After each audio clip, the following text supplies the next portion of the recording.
What's up, everyone? It's Nylan from SurrenderedStrength.com, and you are listening to the Surrendered Strength Radio. Welcome to everyone that has been here before, and to everyone that has not been here, welcome also. I am working on getting my guest the invite, so give me a couple ticks here, and he should be jumping on pretty soon. My guest is Shane from Hero Dad Mission, and I'll just wait to introduce him more. His last name is his name is Shane Akey, and I think that's the pronunciation, but we will confirm that in a little bit. I appreciate again everyone listening. Make sure you step over or jump over or click over to SurrenderedStrength.com and get connected there, so you can get all the updates, blog, everything sent directly to you. You will be in the loop of what we got going on with Surrendered Strength. And what we got going on is we are strengthening and encouraging men to honor God with everything they do. You know, as men, we have many hats, many roles, and we don't want to be strong in one area, whether that's physically, mentally, or spiritually. You know, say you're a strong businessman, but you're maybe not as present as you could be at home. So there's many areas or roles that a man has to play, and we have to be strong in every area. All right, we are waiting for Shane. He should be jumping on any second now, and we will have a great conversation. I'm excited to have Shane on because he's doing some good things with Hero Dad Mission. He's really bringing awareness to fathers that, you know, there's a way to live and to be a father. That I think he's getting on here, but there's ways that we can live as fathers and lead as fathers. That Shane, can you hear me? How are you, Dylan? It's Nylan, but Nylan? that's okay because I may have butchered your last name already. Well, then we're fair. Yeah, Go we're ahead. fair. What do you think it is? I went with Akey. That's what everybody goes with. It's Aki. That. So yeah, that's, you know, you're in the majority. Everybody says Aki, so no problem. Perfect. Yeah, I was just giving a quick introduction. You're gonna have to give a better one with the correct pronunciation, but it's great to have a conversation with you and have you join me. Absolutely. Yeah, I appreciate the opportunity. It's always nice just to catch up with other dads, for sure, man. Right. So you are the founder of Hero Dad Mission, and we connected maybe a couple months ago, roughly, on Instagram, and you have been putting out a lot of great content.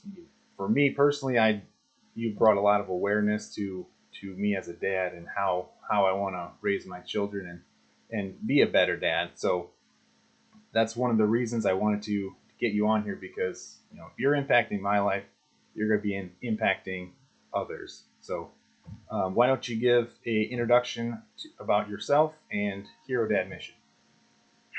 Sure. Well, I appreciate that, Nylan. I think so. For me, a quick introduction is, you know, I'm a father of 4 kids, and I have 4 children that are 4 years old and under. So we have we have twin boys. They're 4 years old. My daughter is 3, and then we just had another daughter in December, and so she's like 6 weeks old now.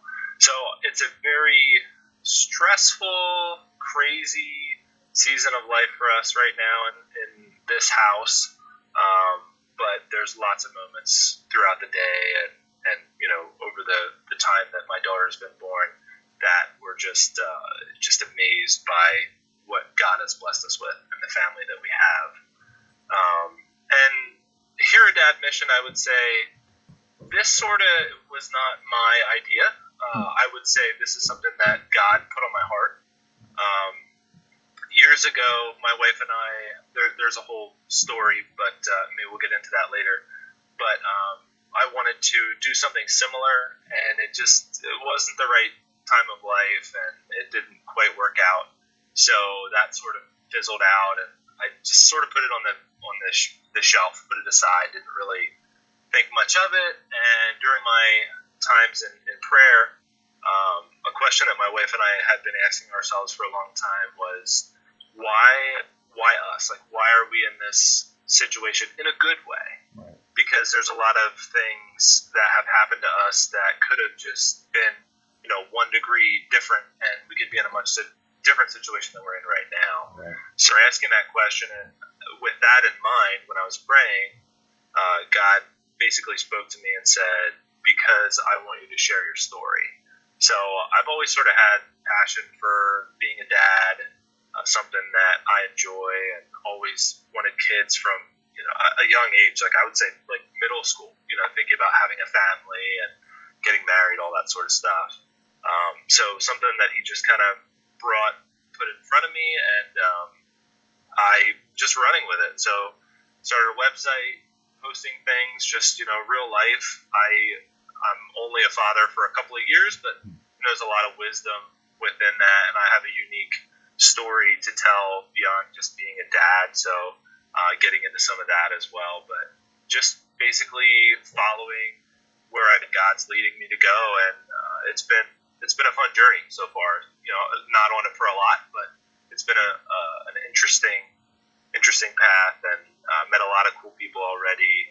And I think this fatherhood, being a dad, like we talk about, one of the things that so many fathers miss is kind of going down that lone wolf path, right, and trying to do everything themselves. And that's where I want to join in with a lot of these other missions out there, great fathers, and try and be able to help dads get over the hump with some of this stuff, and make better memories with their kids. Right. So yeah, that's where I'm at.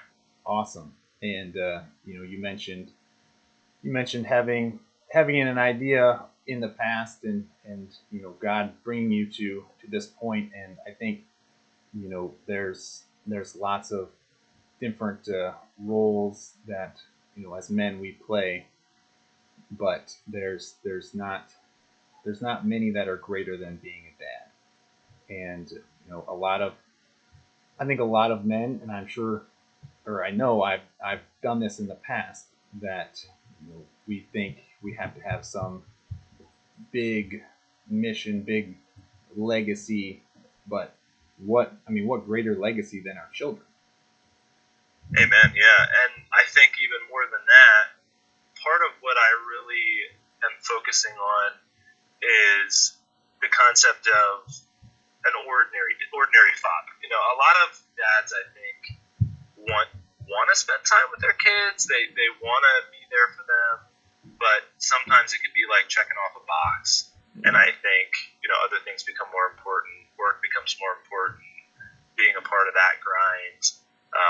Other things that just sort of come before that. And I think it doesn't take a whole lot to be a good father. I mean, we all make mistakes. We all screw up. There's no perfect. I don't think there's a thing out there as a perfect father.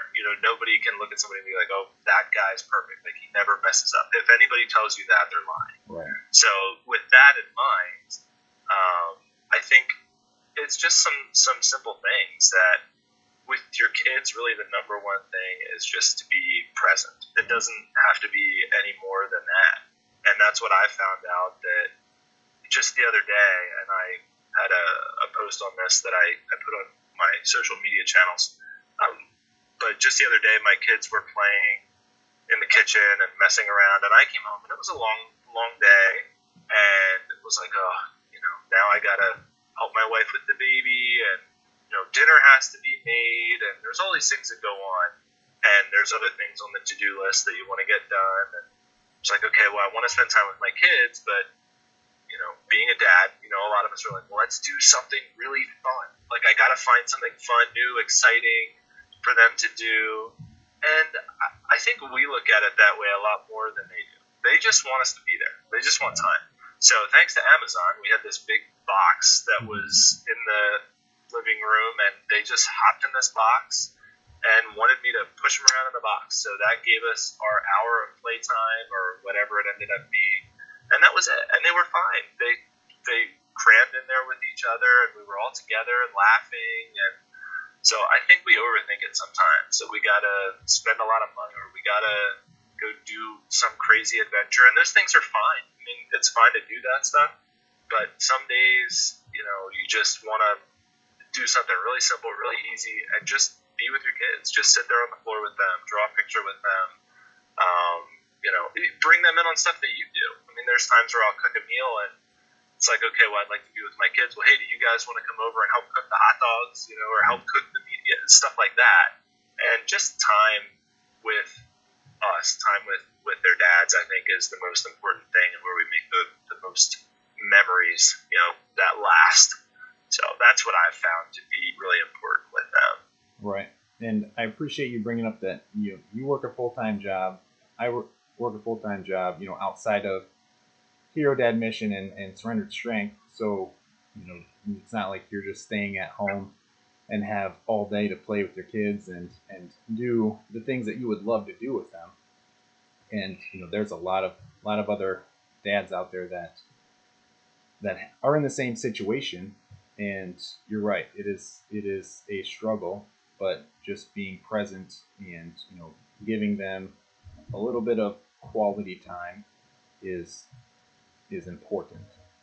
So I appreciate that. Now there's a quote on your website that I really like, and I want you to just tell us a little bit more about why it's important to fathers and or why it's important to fathers to understand, and that is, heroes aren't born, they're made.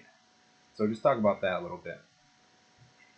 Well, I think, like I said, to me, I talked about it a little bit earlier. There's a lot of things that we do. Our job, you talked about, we both have careers, and lots of other guys, everybody has a career, things they're skilled in, and you have to have training for that. You have to go through hours of training. Some jobs are more than others, and, there's varying degrees of that. But anything you want to be really good at, you have to put in the time, the effort. You're not just going to be good. You're not just going to have those skills. I mean, maybe sometimes you will, but in most situations, it's something you have to work at.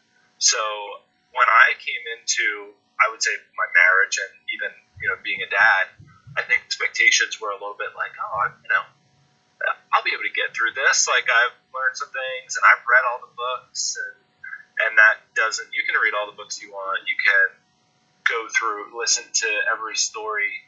There's nothing like having your own family, your own kids, and experiencing it yourself. My wife and I talked a lot about different things. Oh, when we're parents, we're going to do things this way, and we're going to do it like that. Our kids won't be like this. And of course, we had our own, and we're like, man, now we feel pretty humbled, like having seen what that was like.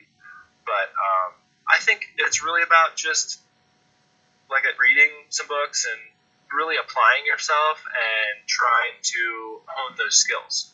And we were talking about, being present. Like, that was something that sort of understood, but the more time and research that I put into that, and things that I listen to, and people that, are mentors of mine, and I hear more about things like that. And I think it's just applying yourself and being able to understand that this isn't something that, talking about being a father, it's not something that we're just good at. It's not just going to come to you. So when you're sitting there or something, you're like, man, like asking yourself that question, why can't I be good at this? Why aren't I? Well, how much time are you putting into trying to build those skills, trying to, learn how to play with your kids? What, maybe there's things out there. What games can I play with them? What activities can I do? Or try to do, some different things. So that's basically, what I meant by that was, this isn't just going to be something you're good at. You gonna have to work at it. And anything in life that is worth doing has involved some work. So the word hero to me too, I think, as you talk about that, is important because I think when I first thought of a hero, in my eyes, a hero is somebody who, you think of them as strong. They're always going to win. They're always defeating the bad guy. You see that, like, it almost has an image that it puts in your head of somebody that is unbeatable. They're invincible. But I think on the flip side of that, almost any hero story that you see, there's always some issue. There's always something that they have to overcome. There's some weakness that they have to figure out how to, build strength up enough to be able to overcome that. So that to me is where that also came in, because if you're going to be a hero for your kids, that includes those weaknesses that you have, and realizing how to just sort of let that go, and that's going to come and go, and even explaining to your kids that, like, yeah, this daddy is going to make mistakes. There's things that I'm going to do that you're not going to like, and you're not going to be okay with all the time, but I'm human just like you. We make mistakes. Dad just makes mistakes just like you guys do. So I think that's all part of that quote, and the idea of putting in the training, putting in the effort, putting in the work, and the idea of a hero, having those weaknesses, and you work to overcome those things. Right.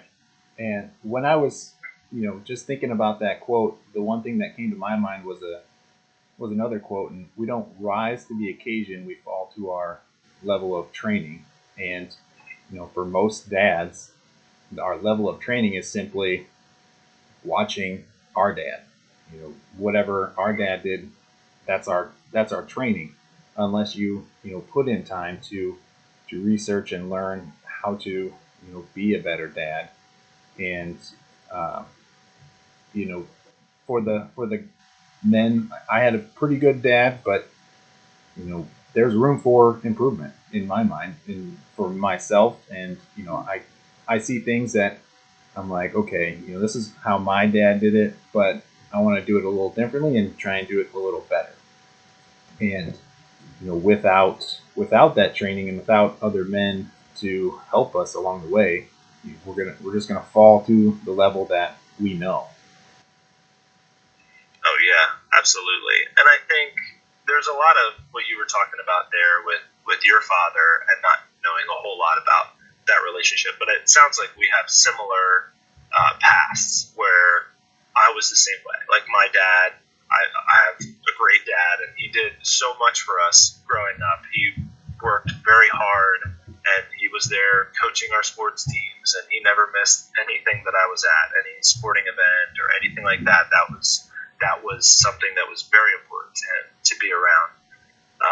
But I think our generation, our fathers, at least in my experience, a lot of them didn't know how to do the stuff that we're talking about when it comes to being present and playing with your kids, and playing catch and doing some of those things. And that was something that I saw that I wanted to be different with my kids, and I wanted to be able to really engage with them in different activities, and that playtime is just really important to me, and we've made a lot of good memories doing that. But yeah, I mean, I think, and at the time when we look at our pasts, we can say this. I think our kids are going to say the same thing that we're saying about our dads. That we can go through this, and we can do all this training, and we can do everything that we want to do, and really invest the time into being as good of a dad as we can for them. And I still think when they get to be our age, they're going to be doing this. They're going to say the same things. There's things that I want to bring with me that my father taught me, and there's things that I want to improve on, and that's okay. I mean, that's going to happen. Like I said, we all have weaknesses, and we all have our shortcomings. But yeah, it's. I think that's interesting when you look at your past and what you bring from that and what you want to learn. And there's a lot to dig into when it comes to that stuff. Right. I for one, honestly, really hope my kids say the same thing and they're like, you know, my dad was good, but I want to be better. You know, and I'm sure you want the same for your kids. Oh yeah, I actually went. There's a mastermind that I'm a part of that we did an exercise where we wrote our eulogies, and it was a heart wrenching, very emotional exercise, but something that I'm really glad that I went through because what it really taught me was some words that I would want to be associated with myself after after I'm gone, that my kids would remember me by, and just things that, like, when my kids think about me, how do I want them to think about me? And one of the things was, I want my kids to realize that I made mistakes and I was imperfect. I don't want them to look at me as this, dad that's up on this pedestal and that they see me that way. I want them to see me and be like, Dad, he made a lot of mistakes. Like, whenever he went to the grocery store, man, he would always forget that one thing, or like he did things with us, but he would always not do this quite right, or different things. But man, there's nobody on earth that loved me like that man did. Right. Nothing even came close. So that's what was in my head, was, despite all the shortcomings, and there's a lot. I have a lot of shortcomings, but I do feel that the love that I have for my kids, man, I don't know, other than their mom, I don't know that there's anybody out there that could love, their kid. I love my kids, and I'm sure every dad feels that way, but that's just the feeling that I have, and it was a really interesting exercise to go through. Yes, you wrote about that in your last or latest blog, and I got that and read it, and I've done that exercise, or I did it in the past, but that was before I had kids, and I haven't rewrote it, but as I was thinking about that, I'm like, that's brilliant because it's well, maybe not completely different, but different now that I have kids, and I would definitely change things, and I see where I would want to improve, and hopefully my kids would be able to say such and such about me. And so yeah, that was an impactful email the other day. It really made me think. So that was great. Well, thank you. I appreciate that. Um, yeah, I would definitely recommend. Now I've never done it without kids, so we're a little the opposite there. But I would definitely recommend trying to go ahead and move forward with it again now that you have your kids, and see. It would be a really interesting comparison to see what changed, and where things might have stayed the same. Yeah, I think that would be interesting for you. It's For me, it was really something that I went into. I was sort of mentally overloaded when we were doing it. It's like, man, how am I even going to do this? And was able to push through that, and I'm glad that I did, because there's just a lot of stuff that it brought up, and it was weird to be able to sort of, for me, write something that I was describing it as your best case scenario in life. So it's almost like living your perfect life, which sounds weird, but that's sort of what it was. And for me, it provides that, you hear the quote where it's, if you aim at nothing, you're going to hit it every time. It sort of gives you that goal in your life to shoot for. We talk about things like core values and things like that, and this gives you a picture, a vision of something that a legacy that you want to leave behind for your kids. And without that, and for your wife, for your family, where are you going to go? I mean, you don't know. I mean, how many people think about that kind of stuff, and you just get to the end of your life, and it's like, well, man, did I do what I wanted to do? And the other thing that it does as you go through, at least for me, it highlighted things, because there's things that I want my kids and my wife to say about me and to feel about me that honestly I'm not living up to right now, that I need to put work in those areas. and I called them gaps. So I think it showed me the gaps in my life and where I need to really be investing time to be able to live up to that vision I have for the legacy I want to leave for my kids. Right. That's great, and I would encourage everyone to do that as well. Transitioning a little bit, on your website, I think you tweaked it a little bit since the first time I looked at it to now. I think you had 3 pillars, and then I don't know if you took the pillars out or what, but I'm going to go through each one, and then we're going to talk about each one individually. So the three pillars: say yes to yourself, prioritize your marriage, and be present with your kids, which we've kind of talked about, but we'll talk about more.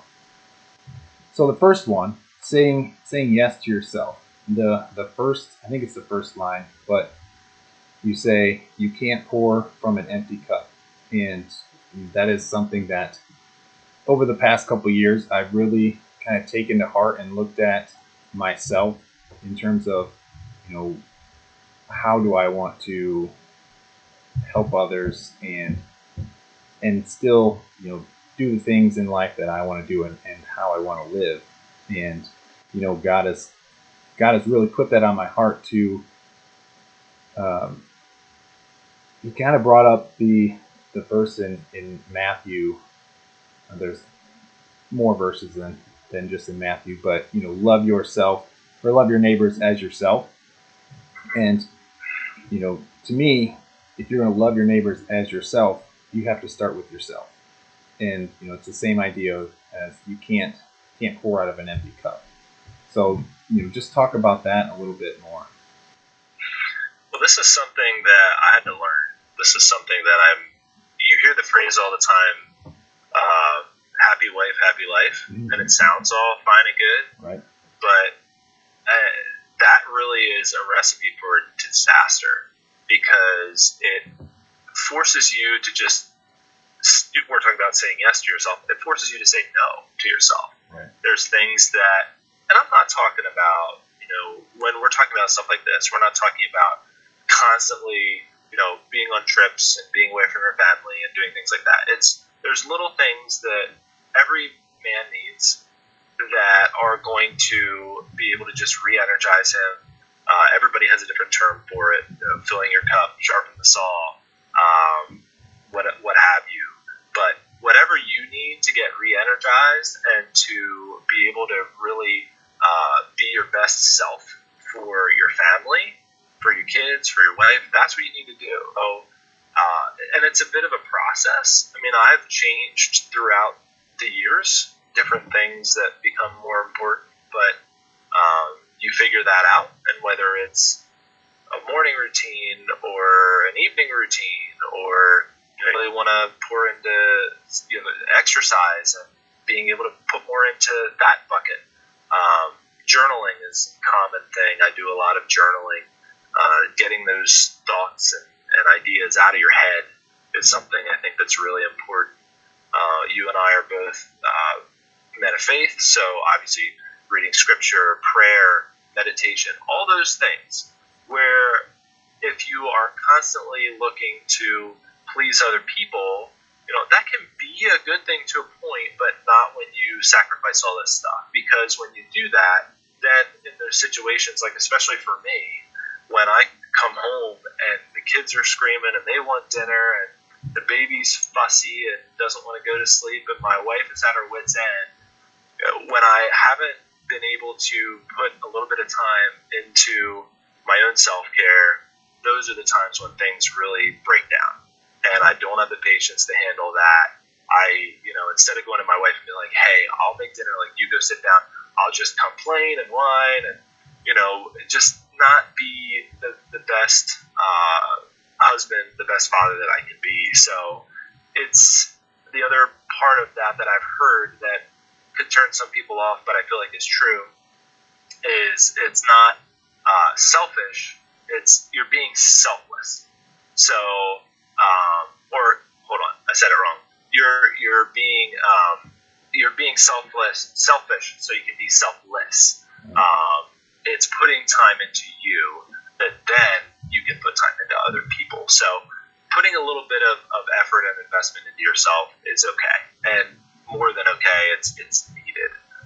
So yeah, that's like I said, it's different for everybody, but I feel like it's essential for you to be able to have relationships with your family, your friends. You have to have that time to pour into yourself.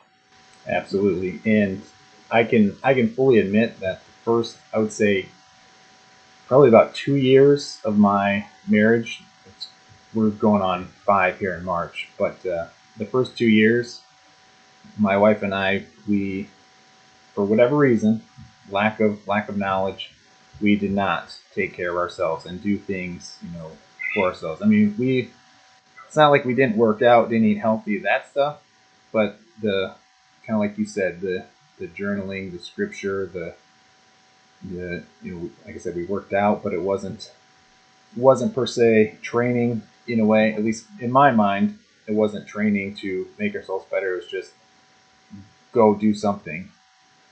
So yeah, the first 2 years of my marriage, it was almost like I forgot about myself, and that went to, kind of took us down a path that we didn't want to be on. And the last 2-3 years now, we've been focusing on making sure we get that time for ourselves. And anytime that my wife needs some time to just go away because she's working and in school, I'm like, I got you. You just go take some time for yourself because I know that's important. And the first couple of years, I may not have done that as much.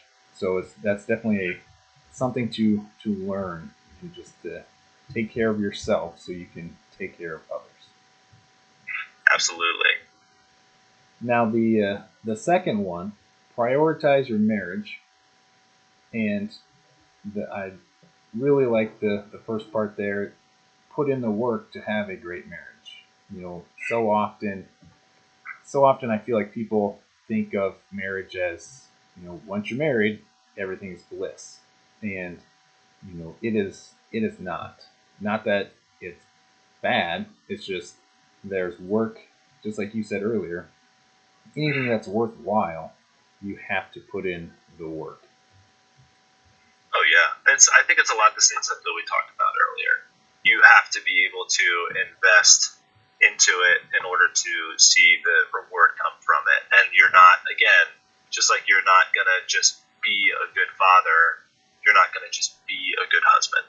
You have to be able to invest time into your wife, invest time into your marriage, and then you'll see the benefit and the reward from that. I think this is an area that can be really scary a little bit, or almost, it sort of sneaks up on you. Where, at least it did for me, where, especially with kids, once you have kids, you can sort of use them as an excuse. And be like, well, we really don't have time, Right. because we got to do this for the kids, and we got to. And depending on your level of support, if you have a lot of support, friends, family, neighbors that can help with watching the kids and so on and so forth with that, that helps too. But I think there's a lot wrapped into that you can really use to put off your marriage and not invest that time into there. And it comes at varying. There's seasons of life. I mean, I think we have seasons in our marriage, seasons of dad, that you go through, and sometimes we can put a lot more time into our marriage, and a lot more time into, I can invest a lot more time into going out on dates with my wife and doing things. Right now is not always times. It's pretty difficult with a newborn to be able to get out and do some of those things, but we will, at the end of every night, or almost every night, we'll sit there before my newborn will wake up, and we'll try and just catch up with each other a little bit. Like, hey, how was your day? What was the best part of your day? What was something that I did today that you appreciated? And I'll say to her, hey, this is something that you did that I appreciated, and we'll share some gratitude with each other. And I'll just ask her. This is something that was shared with me from somebody else, but we've been incorporating it. I'll ask her, hey, where did you really nail it today as a mom? And, what was something maybe that you fell short on that you want to get better at tomorrow? And then she'll do the same for me. And so we both get, it might be 10 or 15 minutes where we can trade a little bit of conversation and have some dialogue there. And, we're exhausted. It would be so easy to just turn on the TV and go on autopilot, but that's where you do that long enough and you just really start to feel that separation, that connection. You start to lose that a little bit.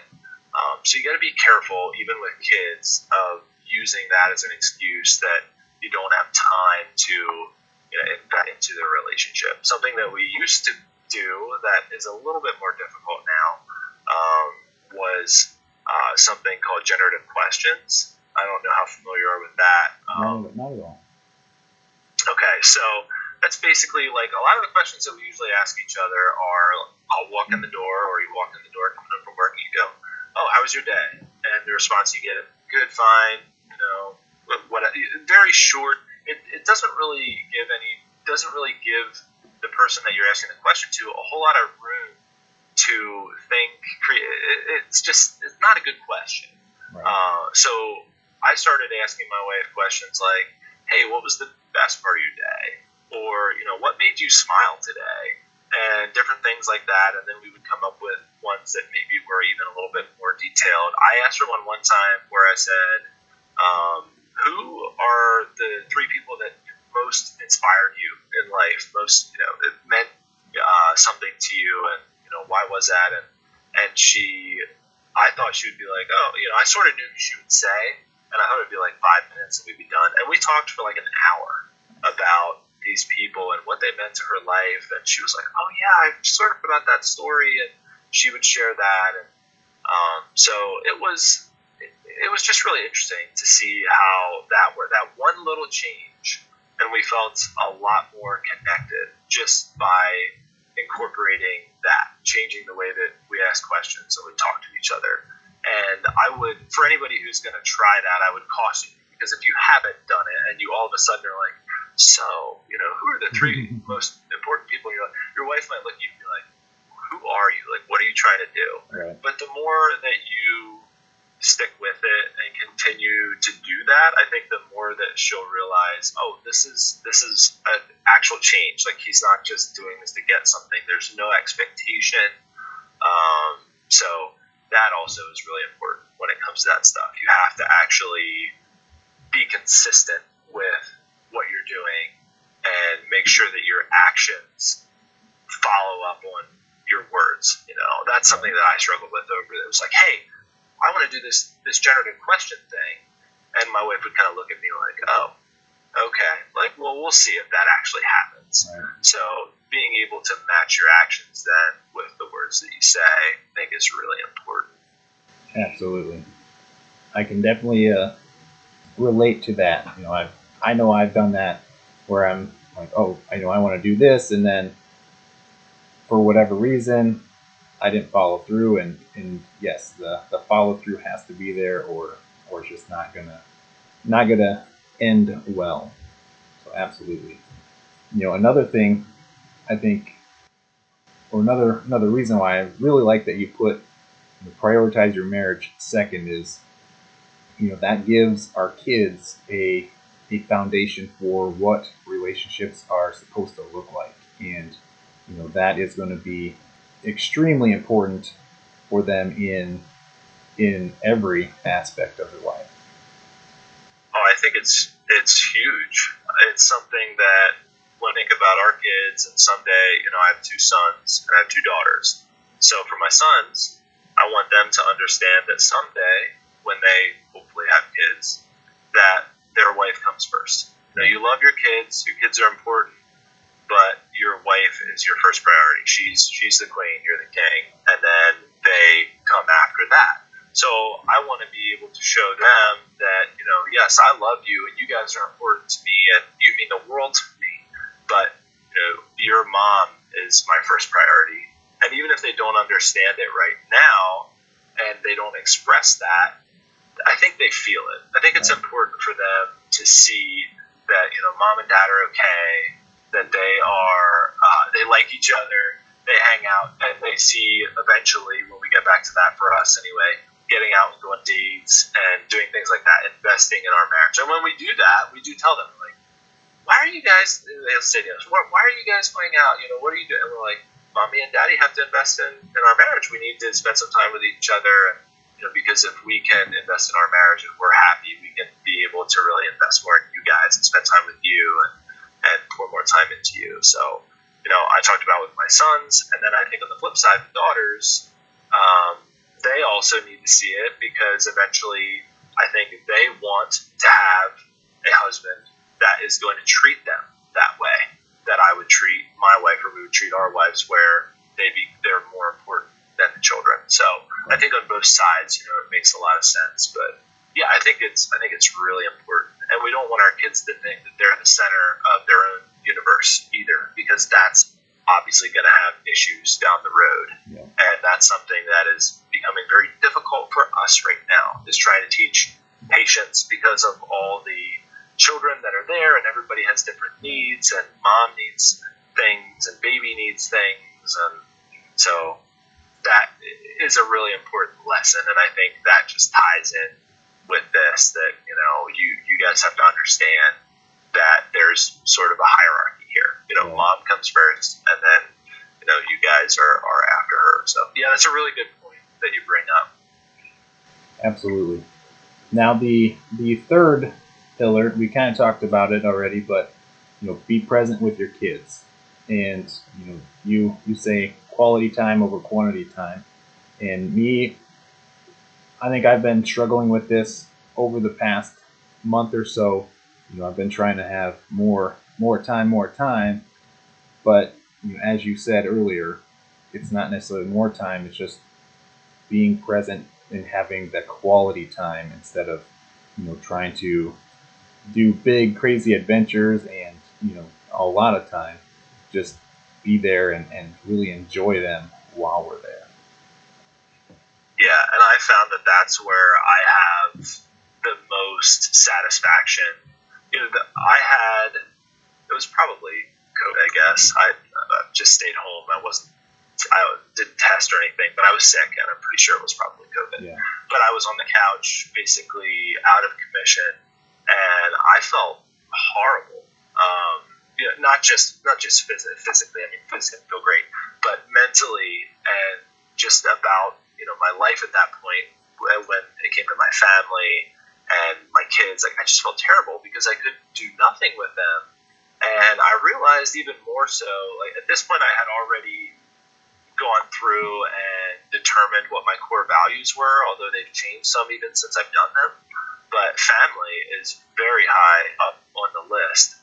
And I realized that that's why I felt that way, that I wasn't able to invest this time into my kids and spend any time with my wife, and it affected me, because it's one of the things that is most important in my life, is really spending that time with them. And when it comes to my kids, like you said, quality time over quantity time, I could be with them all day and just sort of be there, like be on the couch, and they could be playing their Legos, or, you know, watching a movie, and I'm sitting there with them.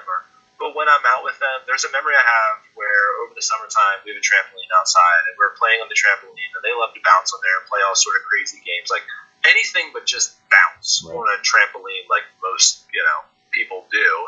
They like to do those other things. And we were playing a game where we were running around and doing silly things, and I just remember it almost like time was in slow motion, because they were laughing, like hearty belly laughter, and smiling, and we're running around, and it was just really special. And it wasn't something that I planned. It was something that, you know, I thought about or put a whole lot of effort into. It was like, hey, let's go outside, let's play on the trampoline, and we did that, and we had a blast. We had lots of fun, and there's lots of memories like that I have with my kids that I realize when I just let go and sort of let playtime happen.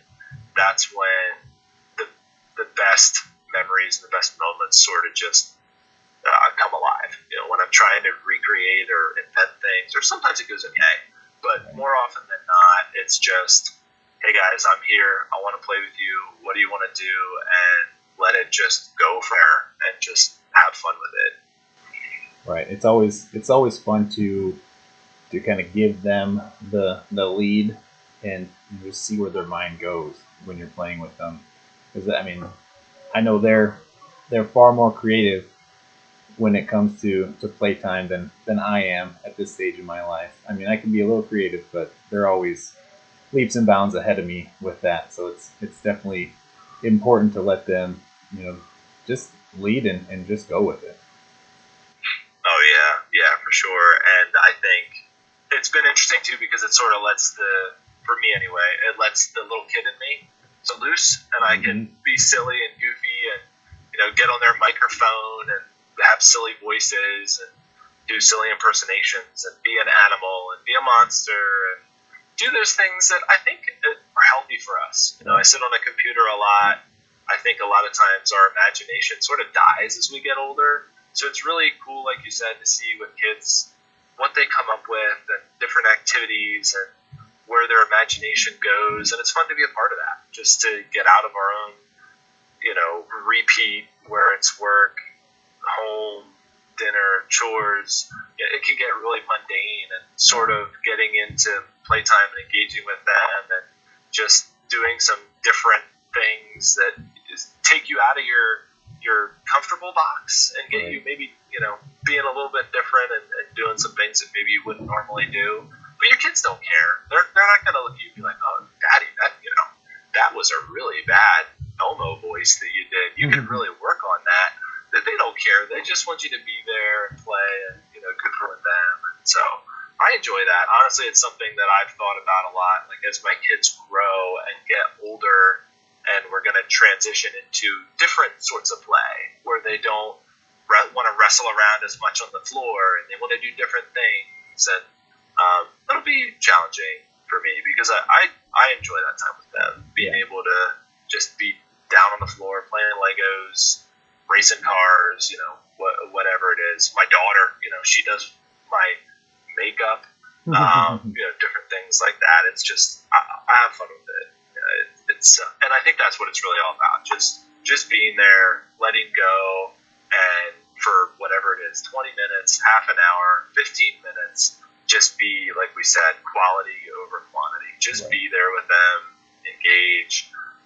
You'd be surprised when later on they'll talk about, bring something up, be like, oh, daddy, that thing we did, that was really fun. You'd be like, man, those 5 minutes that I spent with you on that.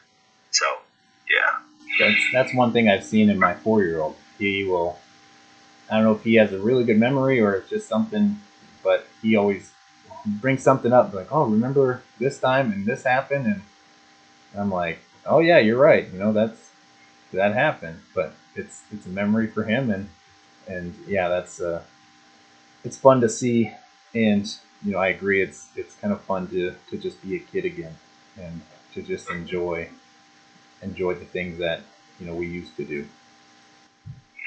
When we try and enforce some of that with them, we'll sit at dinner time. Is sometimes can be a little bit challenging and sporadic with how we do it, but we try to sit down all together as a family, and we play this game that again somebody else had explained to me, and we were doing something similar before, but we started doing this where it's called High-Low Buffalo, and you go around the table and let each kid share a high or something that they really enjoyed from the day, and then a low where, hey, maybe this was such a good thing, and maybe it's somebody in the family, maybe brother didn't treat me so well, and we can have a conversation around that. Or not a lot of times my kids don't really say much when it comes to lows and even highs. They will sort of copy off of each other, but there's always something very interesting just to learn from that. And then Buffalo is just, they always tell jokes that don't make any sense, but the idea of it is share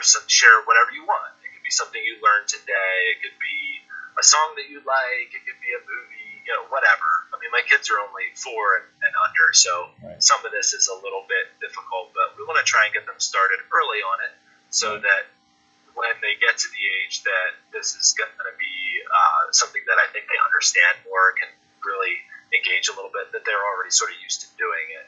And we train them in that. So that's why we're doing it now. And then, I think it's important to sit there at dinner, whatever you're doing, mealtime, and be able to have those conversations and talk about the day with your kids. And it's important for them to learn that. Right. I remember when I was in high school, I read a book, I think it was by Lou Holtz, and he talked about how he would ask his kids when they had dinner at night, what'd you do today, or, how'd your day go? And he said at first it was just, oh, it was good. That's just a very, very minimal response, but he was persistent and, every day.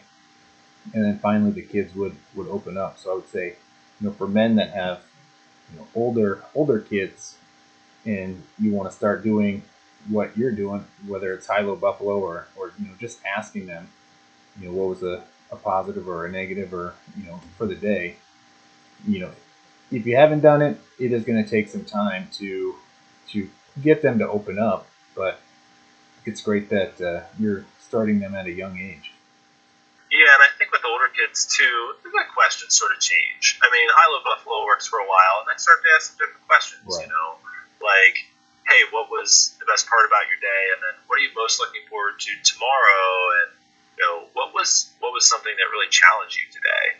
Where you can, instead of just asking that question again, like we talked about before, like, oh, how was your day?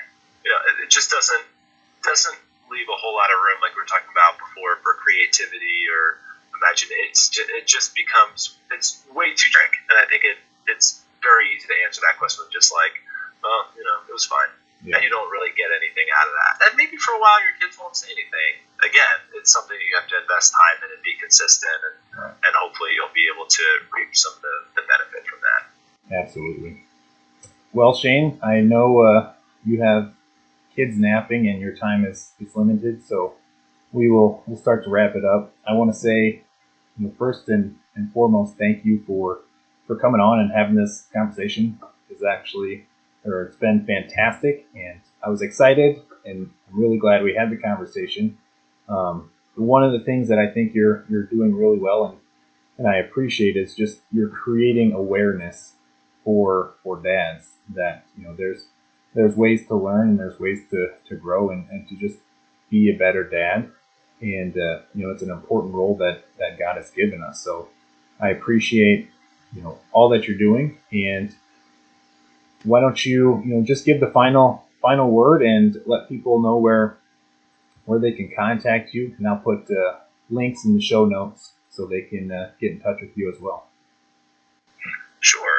Yeah, I appreciate the opportunity to be able to come on and talk with you, and all these subjects that we've talked about are, I think, very important to both of us, and it was just a really good conversation. And running into you through Instagram, it's been great following you as well, and all of your posts and your family, and seeing things that are going on in your life. And I think, in general, just seeing that with other dads, that there's a lot of encouragement, a lot of things that we can learn from each other.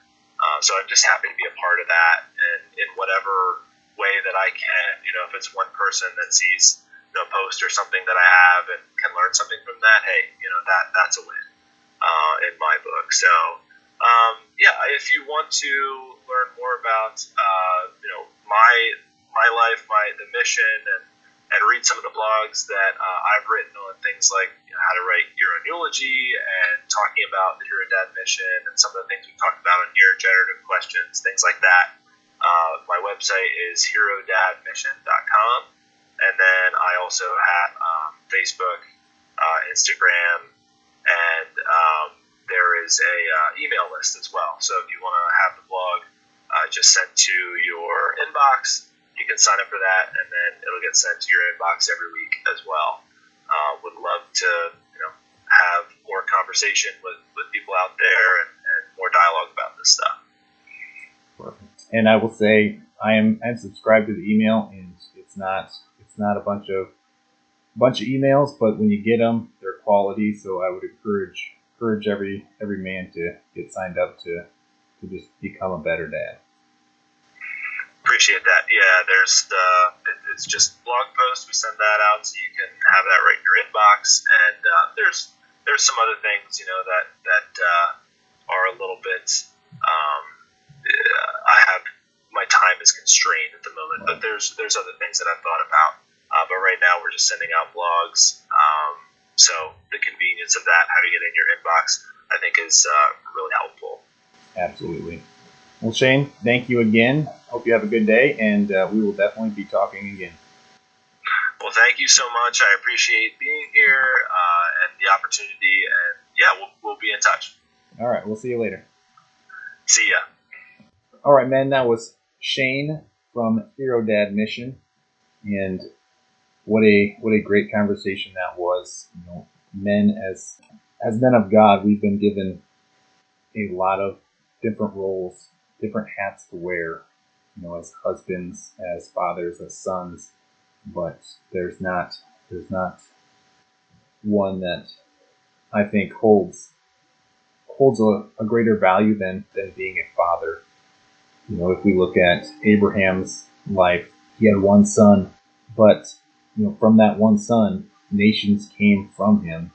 So just think about you know what could come from your kids and your relationship with your kids. So I encourage you all to check out Hero Dad Mission and continue to learn how to grow physically, mentally, and spiritually stronger as a man, and we will continue to honor God as we do it. So, thank you, men. Until next time, have a great day.